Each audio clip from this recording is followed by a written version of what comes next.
Bueno, pues primero empezamos con un tema que es difícil, es triste.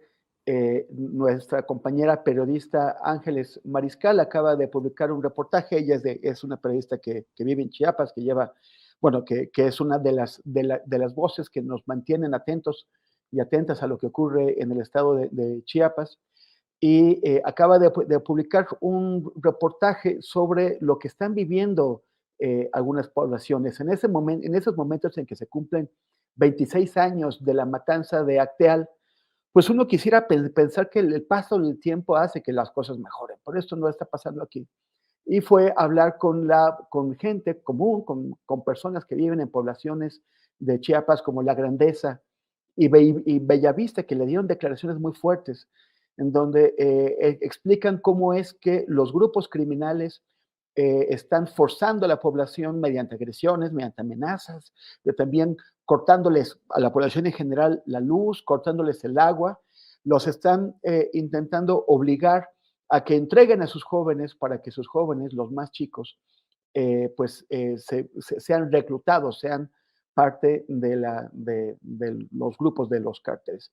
Y los ponen, leo uno de los testimonios de un anciano de Chicomucelo, que dice que los obligan, que los usan como carne de cañón, los obligan a ponerse como barrera. Se están llevando a nuestros jóvenes para que se enfrenten como sicarios.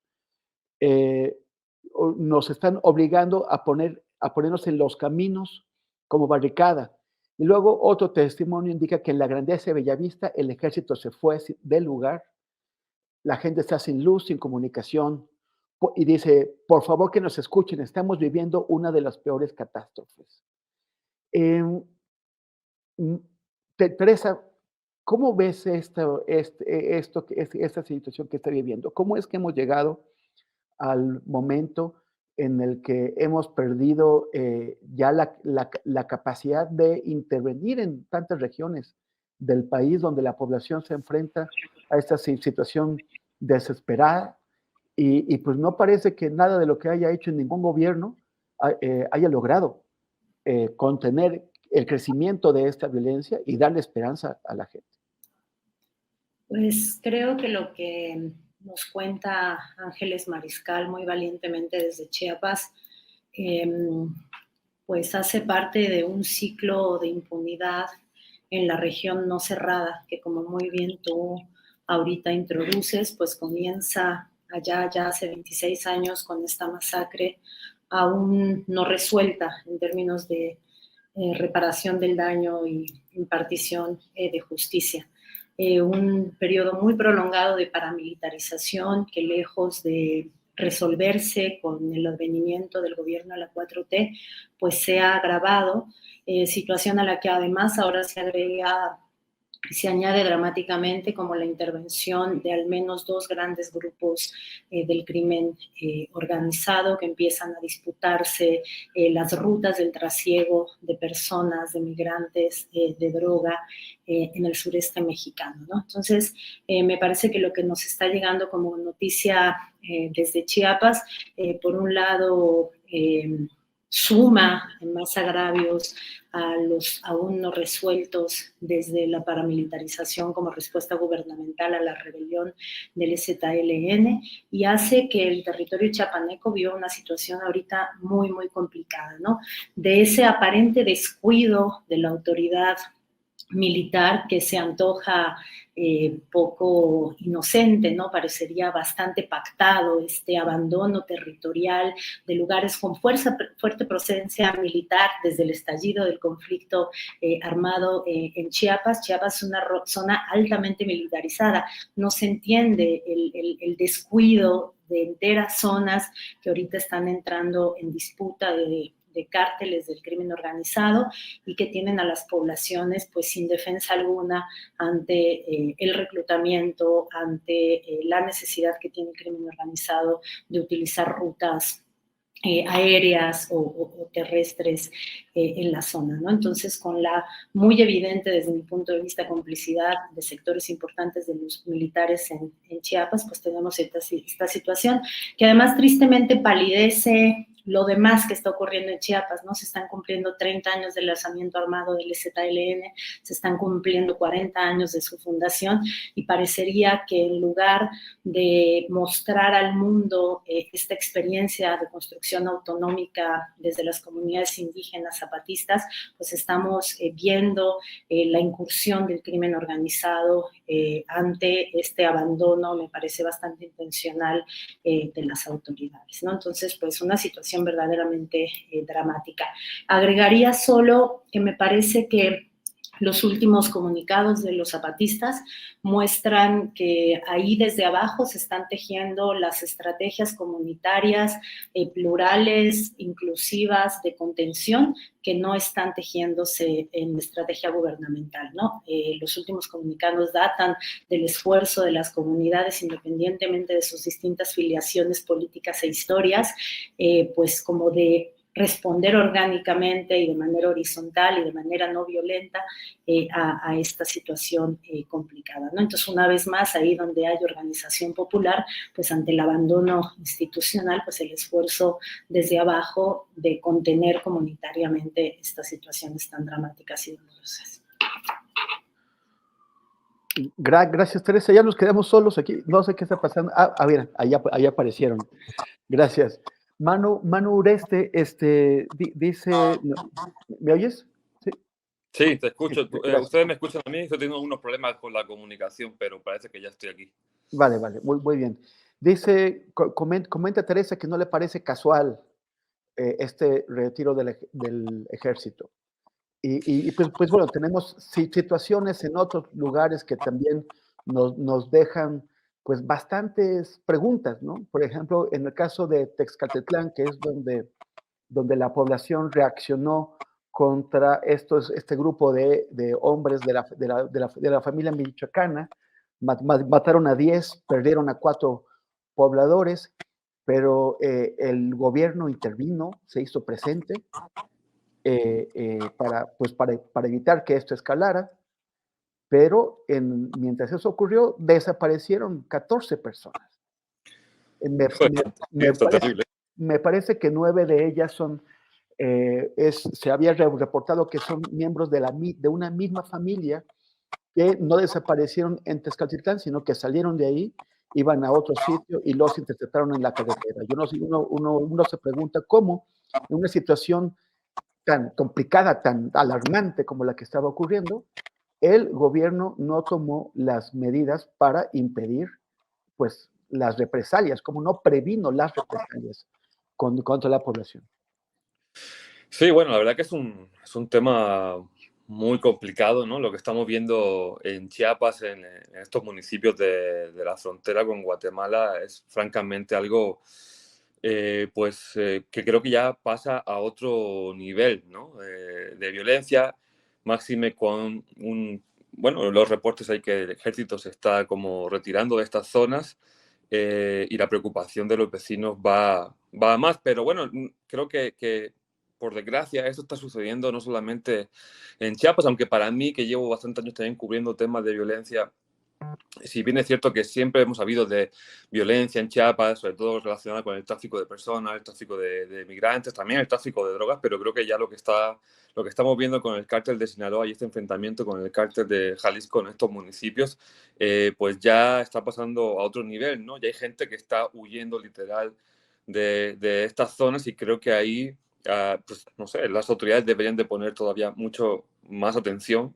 porque realmente pues hay personas que están viviendo bajo el asedio del narco, del crimen organizado, pues a diario y no les queda más que huir, como acaba de suceder, como bien acaba de contar Temuris, ¿no? Aquí en el Estado de México, en Tecaztitlán, donde muchas personas, pues parece que esta familia parece que huyó de la zona y pues precisamente hace no mucho, hace un par de semanas, aprovecho para comentarles, para meterles un poco ahí el spot. Estuvimos en Animal Político en varios municipios, en las zonas aledañas al AIFA precisamente, ¿no? Porque ha empezado a haber muchos reportes de un incremento de la violencia en estos municipios como Zumpango, Tultitlán, Cuautitlán, en fin, varios de estos municipios que colindan con el aeropuerto empieza a haber muchos reportes de aumentos de robos a partir de la construcción del nuevo aeropuerto y también del cobro de extorsiones. Y precisamente fuimos a Tultitlán, que está pues como unos 16 kilómetros de Zumpango, donde está el nuevo aeropuerto, y nos decían esto, ¿no? Que a raíz también de la construcción del tren interurbano que va a conectar Buenavista en la Ciudad de México con el AIFA, pues que también ha habido un incremento de la población en los municipios de la zona, un incremento en el movimiento, y eso también ha provocado un incremento de los índices delictivos, y que están surgiendo pues ellos no se llaman, no les gusta decirse autodefensa, porque también pues tienen mucho cuidado de decir que es un enfrentamiento con el crimen organizado, más bien ellos lo dicen que es más bien un enfrentamiento a la delincuencia común, pero también te dicen que, bueno, que esa delincuencia común está también alimentada por los grupos del crimen organizado fuertes, ¿no? Y ya están organizando estos grupos de, por así decirlo, vigilancia ciudadana para, de alguna manera, por su cuenta y ante la ausencia del Estado mexicano,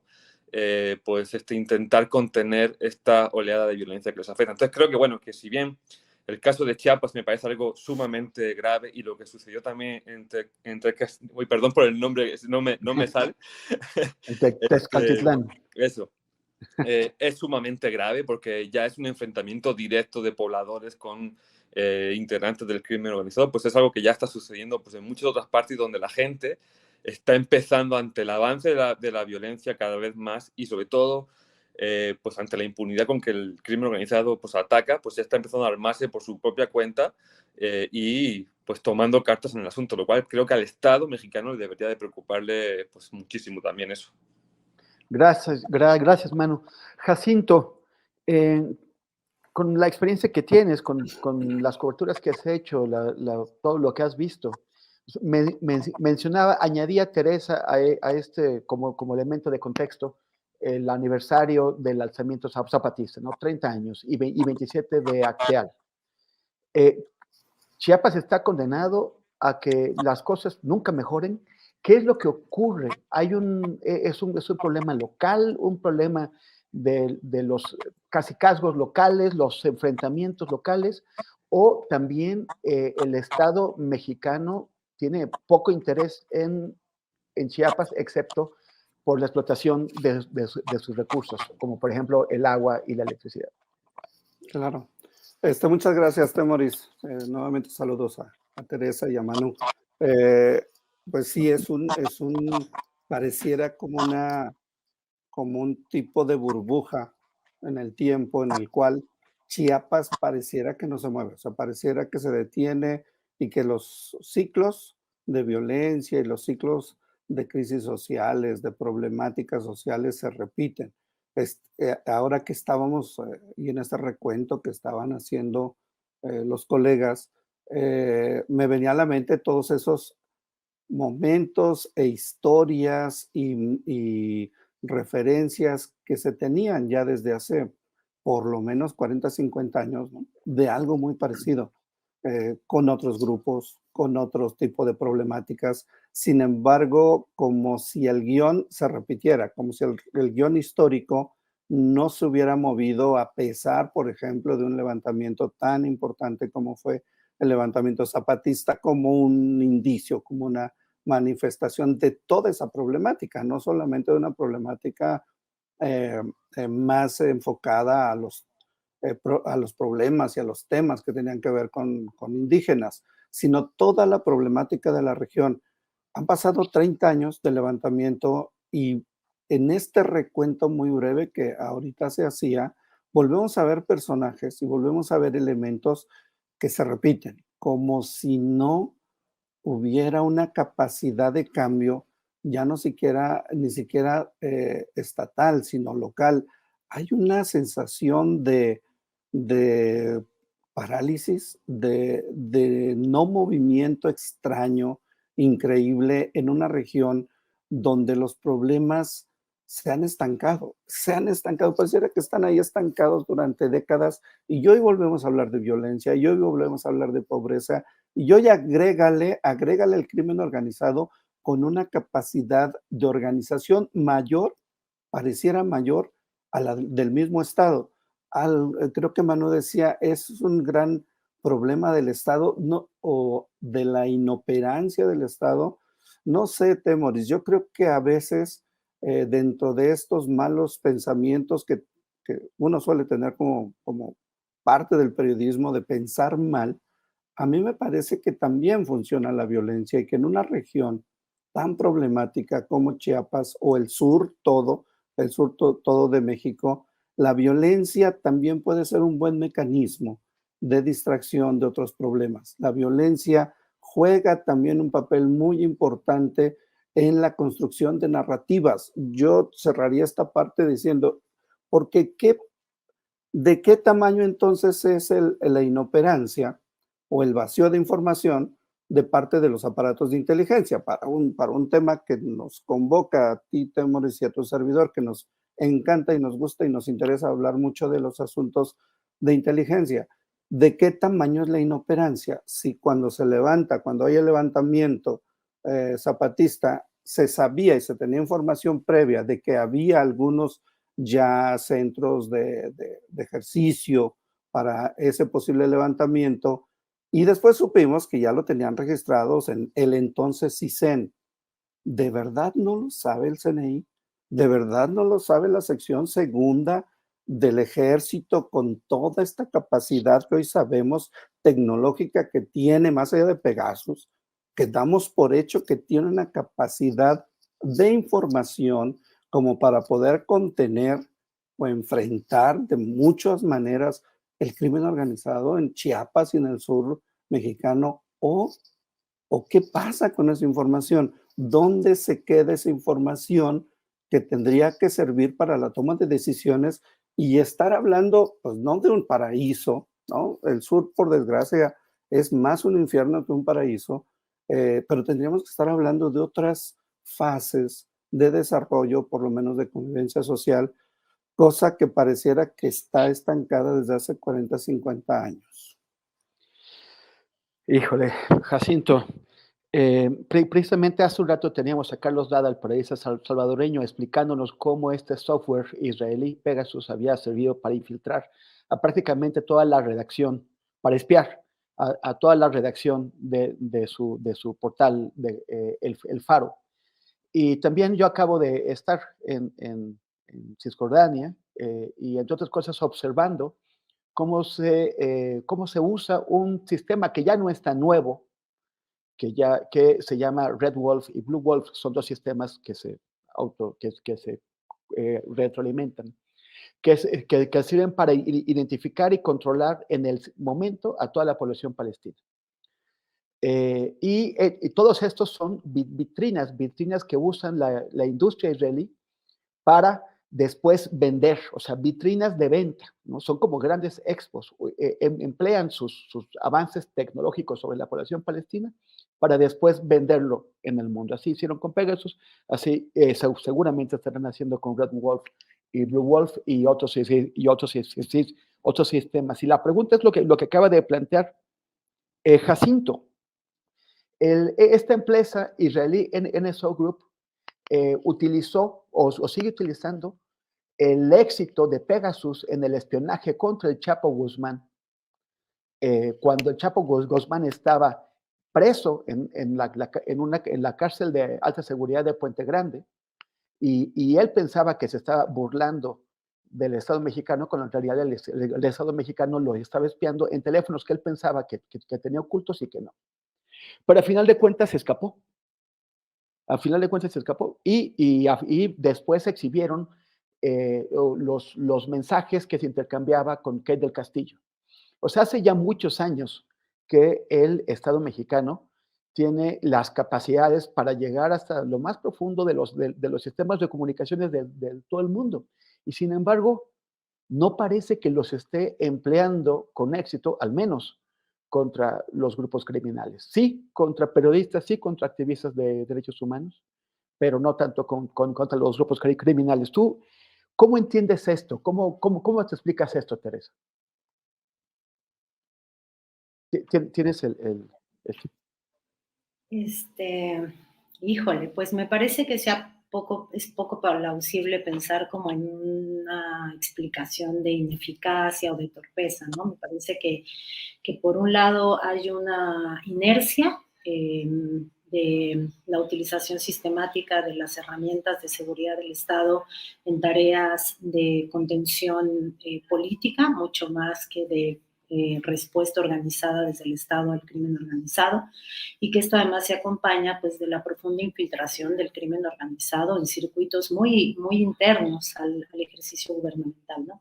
Entonces, me parece que es difícil ponernos a entender la no respuesta del Estado mexicano preventiva ante muchas situaciones de ataque del crimen organizado con una simple falta de pericia, falta de capacitación, falta de herramientas e instrumentos, sino más bien una inercia en la utilización de estos instrumentos para la contención de la oposición política. Inercia que hay que decirlo con todas sus letras, aun cuando hay muchas diferencias en administraciones anteriores al gobierno actual en términos de respuesta estatal represiva, hay que decirlo, hay una grandísima diferencia entre el México de Peña Nieto y el México de la 4T, y sin embargo hay una inercia de espionaje, de vigilancia, de utilización de instrumentos de inteligencia contra periodistas, contra defensores de derechos humanos que no se ha logrado parar. Y en esto creo que un común denominador, hay que decirlo, es el ejército. Una de las líneas de continuidad transseccionales, orientación política de gobierno es el actor ejército. Entonces, cuando decimos, por ejemplo, que Acteal no se ha resuelto, que sigue impune, que Ayotzinapa no se ha resuelto, que sigue impune, pues una de las líneas de continuidad es justo uno de los actores fundamentales en la utilización de mecanismos de inteligencia en la persecución y las actitudes persecutorias ante opositores, y este es el ejército, ¿no? Entonces, que hoy en día se condecore a uno de los principales señalados en el crimen de Acteal, pues en realidad nos enseña que estas prácticas no van a acabar si no se tiene la disposición de saldar cuentas con la actuación históricamente represiva del ejército, que además se ha complejizado mucho por la infiltración sistemática del crimen organizado, ¿no? Creo que así lo vería en el ejemplo que pones también de la inteligencia israelí, pues lo mismo, ¿no? Hace rato platicaba con una colega en términos de lo poco plausible que es pensar que Israel, el sistema de inteligencia militar más poderoso del mundo, no hubiera podido actuar preventivamente contra los ataques de Hamas, ¿no? Más bien se antoja plausible la comodidad que le causa a Israel el tener el gran pretexto para esta incursión genocida y colonizadora, muy lejos de pensar que, oh, qué torpeza, pasó desapercibida esa iniciativa de Hamas, ¿no? Entonces creo que estamos un poco en el mismo caso, a menor escala, por supuesto. Manu, ¿tú cómo la ves? ¿Tú qué tanto crees que las instituciones mexicanas de inteligencia, tanto civiles como militares, saben de lo que está pasando? Tú has visto también el caso del Chapo Guzmán, que sigue siendo el gran argumento de venta de los israelíes. Lo espiamos con nuestros instrumentos. ¿Qué tanto saben? ¿Qué tanto no saben? Bueno, yo tengo que decir que en mi opinión,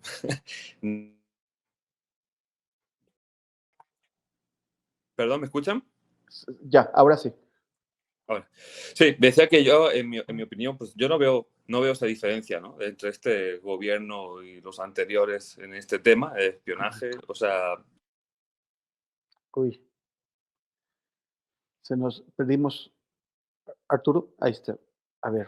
Bueno, en lo que regresa Manu. Jacinto, tú has investigado a los espías, has investigado el trabajo de los espías, conoces.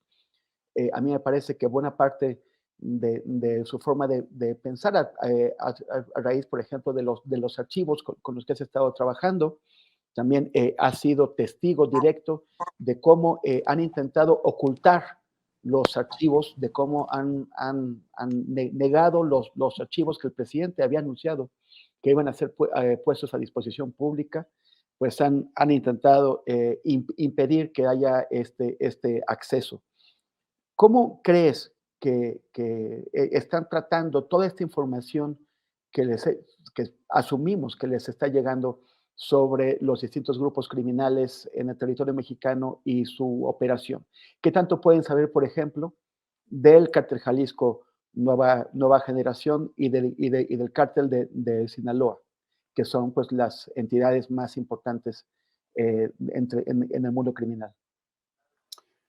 Sí, a ver, yo creo que el resultado exacto de un poco de esta experiencia de estar revisando cómo operaban y entender la lógica, no solo el registro y los procesos de levantamiento de información, sino también cuál era la lógica de la información, cómo utilizar, en qué momento utilizar la información, para qué fines utilizar la información.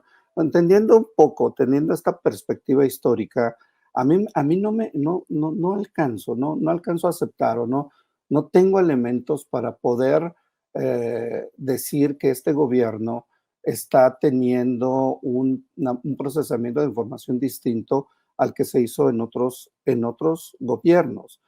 Tanto el PRI, o sea, que era ese partido que se sentía que nunca iba a dejar el poder o iba a ser expulsado del poder, como del PAN. Es decir, hay un hilo conductor que me parece que se repite porque funciona. No es un asunto de modelos de gobierno, sino que le sirve. Y agreguémosle ahora, ya lo decía Teresa, el elemento militar. Tenemos en la mayoría de los espacios de inteligencia o de procesamiento de información que tendría que ser de inteligencia para la toma de decisiones a personal militar. ¿Cuál es la lógica? A mí no me cabe, no puedo, no alcanzo a entender que esta información no esté siendo procesada y que no estén teniendo una información muy acabada, ya con toda la tecnología, la que mencionabas y mucha más que seguro no conocemos, con toda esa tecnología que no tengan información muy puntual de todos los grupos o la mayoría de los grupos del crimen organizado. La pregunta que queda ahí no en el vacío, porque yo creo que ya se deben estar haciendo estudios por ahí, pero que irán saliendo poco a poco de cómo esta violencia vuelve a tener un efecto en las mentalidades o en la convivencia social. En los años 70 tenía un propósito el manejo de esta información y cómo construías la imagen, por ejemplo, de los que entonces eran los malos, que era la guerrilla, ¿no? Entonces vas construyendo una imagen a través de una serie de medios, en ese momento medios tradicionales, hoy las maravillas de las redes sociales y de todo el internet, construyes una imagen y en este caso, ¿para qué fines estás usando la construcción de esa imagen? Hay una violencia que es el caso de Tezcatitlán, que es el caso de Chiapas, que es el caso de Michoacán, que es el caso de muchas áreas del país donde yo no lo puedo ver sin una intencionalidad de un uso de esa información y de esos momentos de violencia para fines del sistema, en este caso para fines de este gobierno. No lo veo fuera, no puedo creer que los aparatos de inteligencia actuales no tengan información suficiente como para adelantarse, que es el papel de los aparatos de inteligencia, adelantarse, advertir, prevenir de lo que puede pasar. Y sin embargo ocurre lo de Chiapas, ocurre lo de Michoacán, no encaja en la idea.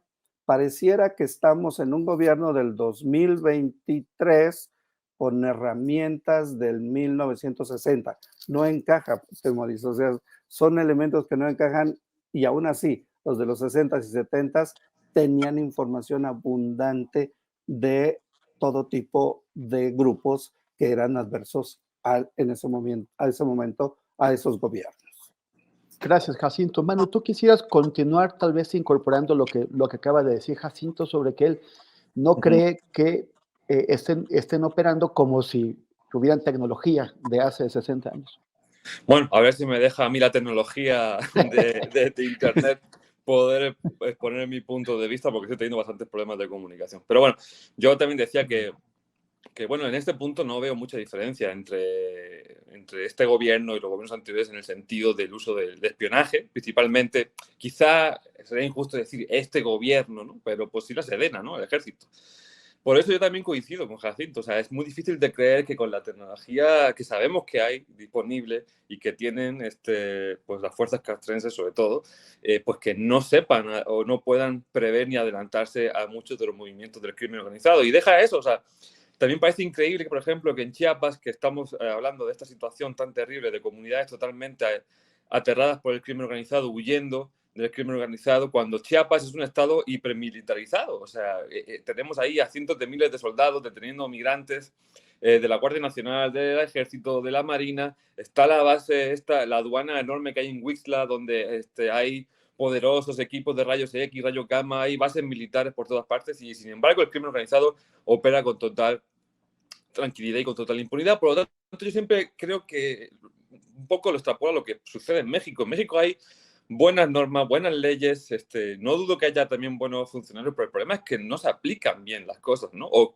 por falta de voluntad o porque forma parte del proceso de la terrible impunidad que hay en México, ¿no? Pero el caso del Chapo, pues quizás es el más representativo de que cuando se aplica la inteligencia, pues se dan resultados, pero para eso también tiene que haber una voluntad. Y yo lo que creo en este sentido es que se sigue utilizando el espionaje de manera, pues sobre todo, pues indebida, ¿no? Para espiar a periodistas, a comunicadores, activistas, a opositores, etcétera. Sin embargo, para investigar, para hacer labores de inteligencia en contra del crimen organizado, pues vemos que no hay esos resultados más allá de, pues este caso en particular del Chapo Guzmán y algún otro que habrá, pero no es algo cotidiano, vaya.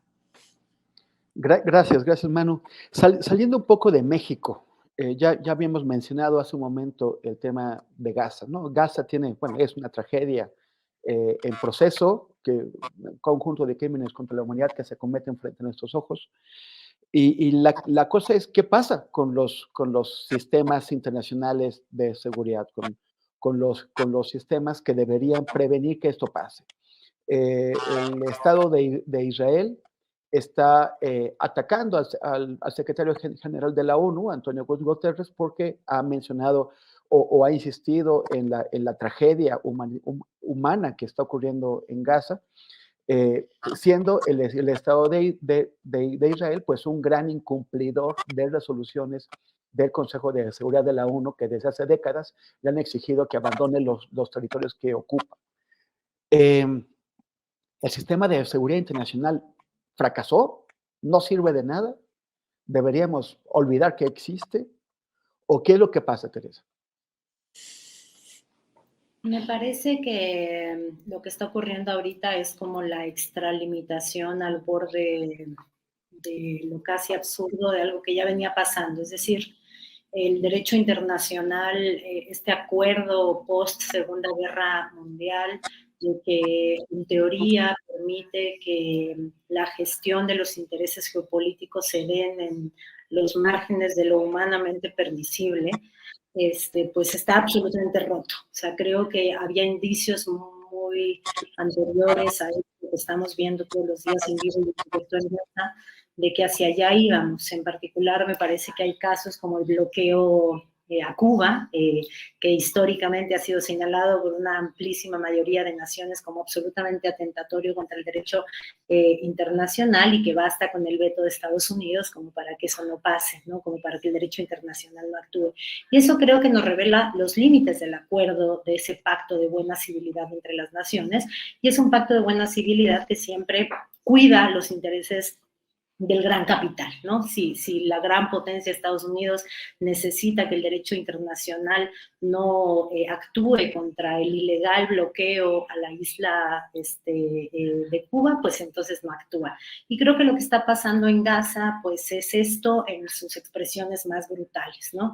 La absoluta indefensión de millones de personas, sobre todo de los más indefensos entre los indefensos, los niños, la absoluta indefensión ante la potencia económica representada por Israel y su papel de garante de los intereses económicos de Estados Unidos en la zona, ¿no? Entonces creo que estamos sí ante una situación que revela que el pacto de buena civilidad entre los intereses de las burguesías y los capitales nacionales que se logró fraguar después de la Segunda Guerra Mundial se va a romper siempre que los grandes intereses, los más poderosos, necesiten pasar sobre la vida de millones de los más indefensos entre los indefensos. Es muy triste, pero me parece que es así. Gracias, Teresa. Jacinto, ¿qué hay? ¿Qué congruencia hay cuando estos países que sistemáticamente hablan de los derechos humanos, y en el caso no solamente de países, pero también la Unión Europea, no solamente Estados Unidos, que hablan de los derechos humanos una y otra vez y de la democracia, y al mismo tiempo consideran que todavía no es tiempo de un cese al fuego en Gaza? Y que aceptan que la persecución contra la milicia islamista Hamas justifica arrasar con la población, con 2.300.000 habitantes que hay allá.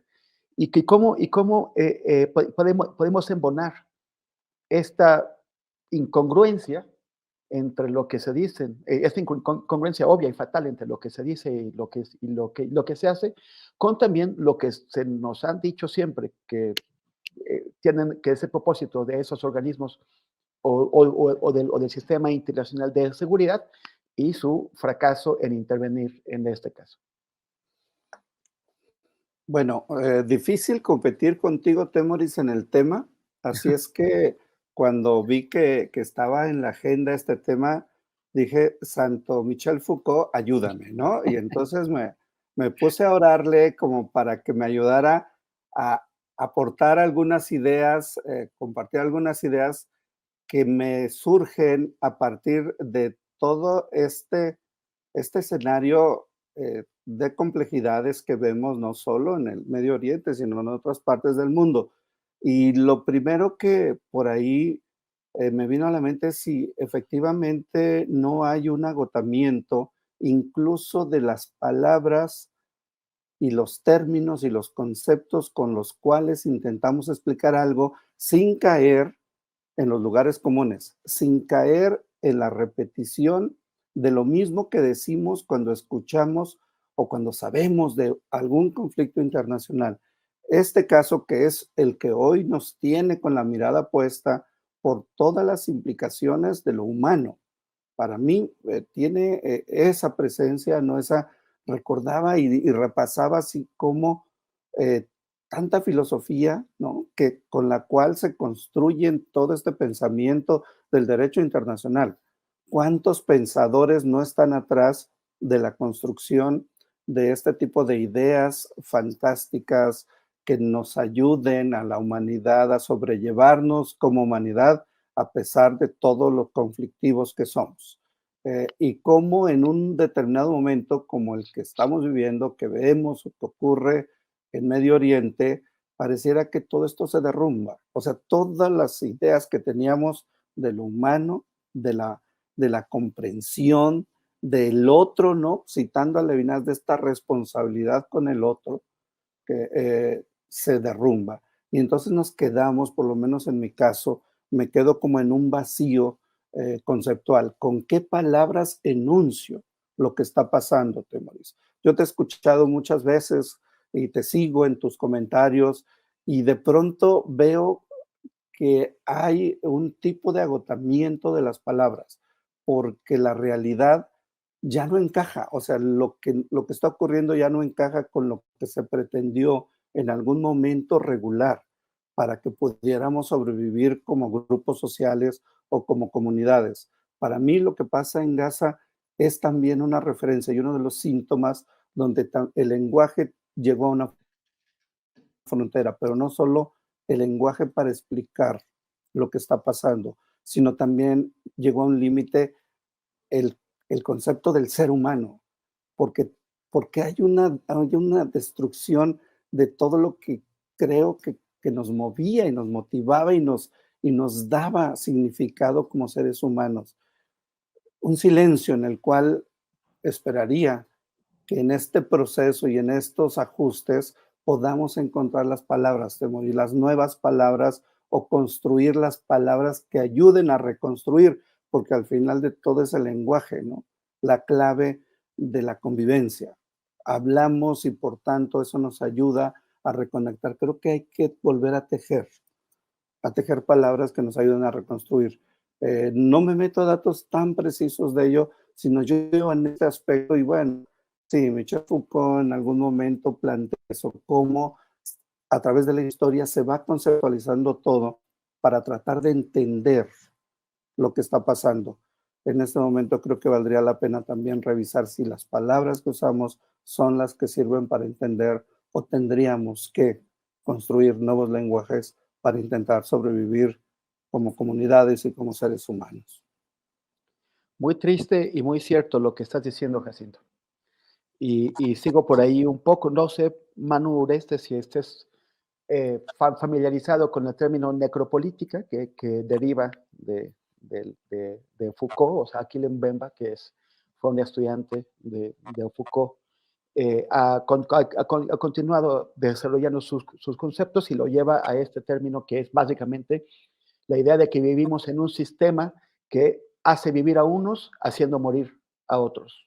Y es parte de la forma en que se aceita el sistema. Si unos no mueren, otros no pueden vivir ni gozar del privilegio. Si nos están haciendo falta palabras, de pronto también parece que nos hacen falta conceptos, y nos hace falta también, o sea, también hay un vacío emocional, ¿no? Europa pues quedó marcada gravemente por la Segunda Guerra Mundial. Eso condujo muchos de su evolución política durante el siglo XX y principios de este, pero de pronto parece que también ya se han olvidado las amargas lecciones de esas guerras y que vuelven las intolerancias y vuelve también la hipocresía, como lo estamos viendo en el caso de Gaza. ¿No, man? ¿Cómo la ves tú? Sí, bueno, bien dicen, ¿no? Que el hombre es el único animal que tropieza varias veces en la misma piedra, ¿no? Y está condenado a repetir muchas veces la historia, por terrible que sea, ¿no? Yo en este punto solamente, bueno, pues decir que yo creo que el Consejo General de la ONU, todo esto está muy bien, pero al final es Estados Unidos, ¿no? O sea, yo quizás sea muy reduccionista, muy simplista, pero creo que al final el derecho internacional y todo eso está muy bien, siempre y cuando no vaya en contra de los intereses de Estados Unidos o de sus aliados, como en este caso Israel, que es su básicamente gran aliado. Y mientras eso sea así, pues vamos a asistir a este tipo de situaciones, ¿no? En las que un país como Israel puede, o un Estado puede, pues, estar cometiendo a diario violaciones graves, ¿no? A derechos humanos, con el asesinato de miles de niños, evidentemente súper condenable también lo que hizo pues esta parte de Hamas, que yo no la identificaría con Palestina, sino es un grupo que, bueno, pues también cometió asesinatos, pero de ahí, evidentemente, creo que la respuesta está siendo totalmente de medida y pues vemos que no hay este papel de árbitro de la ONU que debería estar ahí, pues no se está ejerciendo. La Unión Europea muy tibia, por ahí he visto algunas reacciones de gobiernos por separado, como el de España incluso, ¿no? Pero pues eso no frena a lo que está sucediendo. Y bueno, pues me parece que si bien diría que pues la ONU pues es un instrumento que es necesario, pero realmente lo hemos visto incluso en otras épocas, en otras guerras, sin ir más lejos, la última de Irak, ¿no? Donde Estados Unidos sacó de la manga que había armas de destrucción masiva y con eso se fue para adelante y nadie en la ONU ni en ninguna otra parte hizo nada para evitar pues, también una guerra que luego se vio que no estaba pues, por lo menos fundamentada en ese tema de las armas masivas. Entonces, bueno, pues mientras esto siga así, pues por desgracia vamos a asistir a muchas situaciones como la que está sucediendo hoy en Gaza, que pues veremos cómo acaba, ¿no? Gracias, Manu.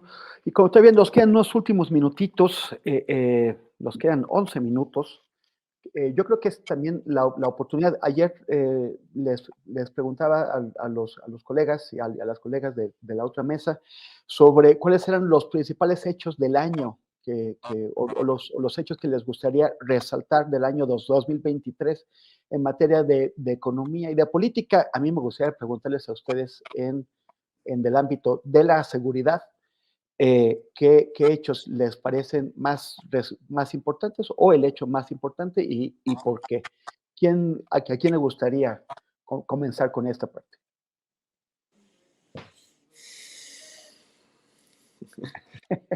Dos se amontonen. Pues está difícil, pero bueno, si quieren yo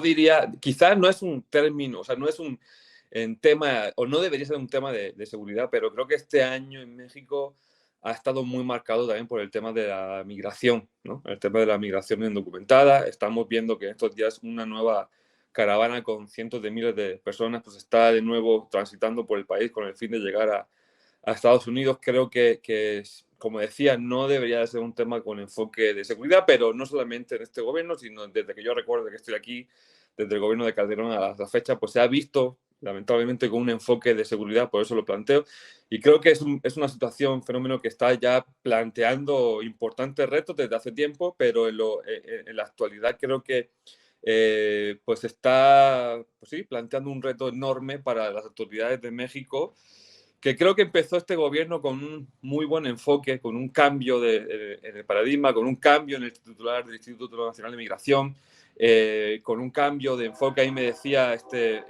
Tonatiuh Guillén en su día, que era el comisionado, que el enfoque debería ser de derechos humanos, de entender los problemas que están originando pues esta situación, este fenómeno migratorio y no una cuestión de seguridad. Sin embargo, pues vimos que eso duró muy poco. A un año se cambió de nuevo el enfoque por el enfoque de seguridad, con Guardia Nacional deteniendo migrantes, con marinos, con soldados, con policías de todos los tipos, con el Instituto Nacional de Migración. Y ahora pues estamos viendo cifras totalmente inauditas, cifras récord. Ayer publicábamos en el Animal Político que fueron detenidos más de 100.000 niñas y adolescentes menores de edad a su paso por México, y eso pues plantea retos a todos los niveles. No hay espacio para estos niños, no hay espacios más allá de las estaciones migratorias que son cárceles de facto, y creo que para el próximo año, ya autoridades del gobierno de Estados Unidos han estado aquí, están aquí platicando con el gobierno de López Obrador para ver cómo tratan esta situación, pero lo cierto es que más allá de un enfoque de contención, de expulsión, de seguridad, pues no estamos viendo. Creo que este tema de las becas en Centroamérica pues están bien, pero obviamente es algo que se queda muy, muy corto para el tamaño del fenómeno que tenemos encima. Entonces creo que eso ha sido un elemento clave en este 2023 para México. Es un señalamiento muy, muy importante el que haces, Manu, ¿no? ¿Qué hacemos con tantos niños? Criticamos muy duro el tratamiento que les ha dado el trumpismo y que más o menos ha seguido ahora con Biden, pero ¿y nosotros? O sea, ¿en México qué? Gracias. ¿Quién sigue? Yo me lanzo. Muy bien, venga. Bueno, creo que hablar de seguridad ya debería ser como imposible de abordar sin hablar de las víctimas, ¿no? Y creo que me quedaría con eso. Este año ha sido un año muy difícil para ser víctima en México. Creo que por un lado es un año, el 2023, que empezó con todavía el ruido generado por el caso Ariadna, la Fiscalía del Estado de Morelos, que nos ha acompañado todo el año, y que cierra con el caso de la magistrada Ociel. Y el común denominador tiene que ver con la revictimización como práctica constante y casi de cajón y de entrada por parte de las fiscalías, es decir, las instancias encargadas de la Procuración de Justicia. Ese es un ejemplo claro en el que la seguridad en nuestro país tristemente no ha sido atinada en responder a la altura de las necesidades de las víctimas, de a quienes les duele y les pega la inseguridad. Y por otro lado, pues algo de lo que hablaban, me parece, acá en el programa el día de ayer, que tiene que ver con el registro de desapariciones, ¿no? La incapacidad que se ha tenido de acompañar el legítimo esfuerzo por transparentar y generar certeza en términos de en qué situación estamos en el tema de desapariciones y cómo damos continuidad y seguimiento a la búsqueda, el rastreo de las personas reportadas como desaparecidas, pero la absoluta incapacidad de acompañar este proceso que hay que hacer de las víctimas, ¿no? Y las prácticas revictimizantes en las que se caen con el afán solo de transparentar de cara para presentar, a la posibilidad de presentar buenos números o buenos resultados. Creo que le debemos mucho a las víctimas de este país, que se cuentan por cientos de miles.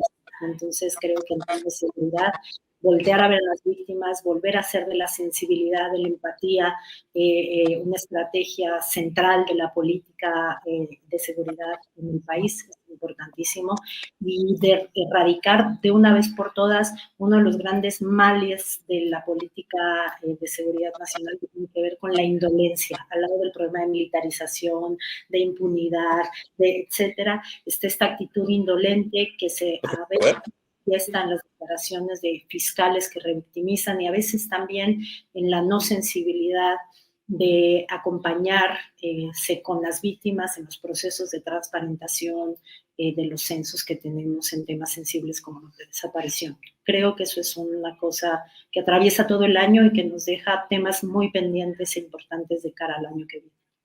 Gracias, Teresa. Y pues bueno, también son puntos muy, muy importantes, las víctimas y la indolencia. Jacinto, te dejan la vara muy alta, No, bueno. tienes No, completamente. y con la vara altísima. No, y qué buenos ángulos, qué buenas líneas pendientes el asunto de la migración, el asunto de los desaparecidos, ¿no? Todas estas reconfiguraciones, hablábamos de cómo reinventar las palabras que nos ayuden pero también cómo se reinventan las formas para representar la realidad, ¿no? El asunto de los desaparecidos es preocupante, cómo este intento de representar de otra manera algo tan doloroso como son los desaparecidos.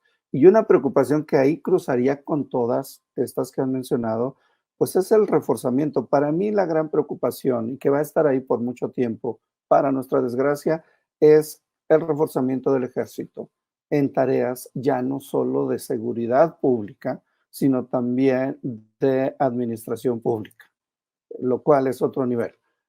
Y si tenemos a personal militar o al ejército reconfigurando las realidades, creo que es una preocupación superior.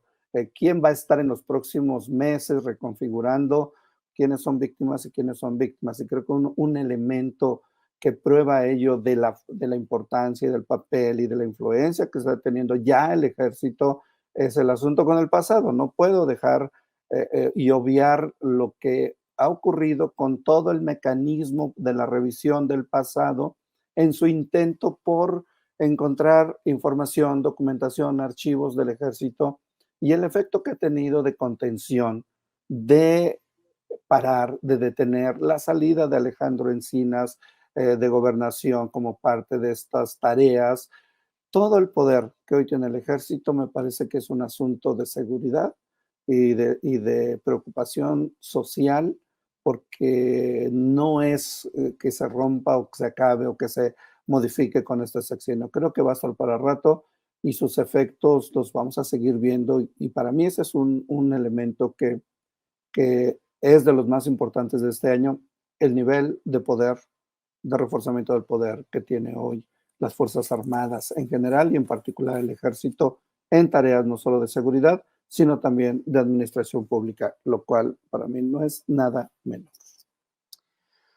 Pues así quedamos, víctimas, migración, desaparecidos y un ejército empoderado como no se habían atrevido los presidentes anteriores.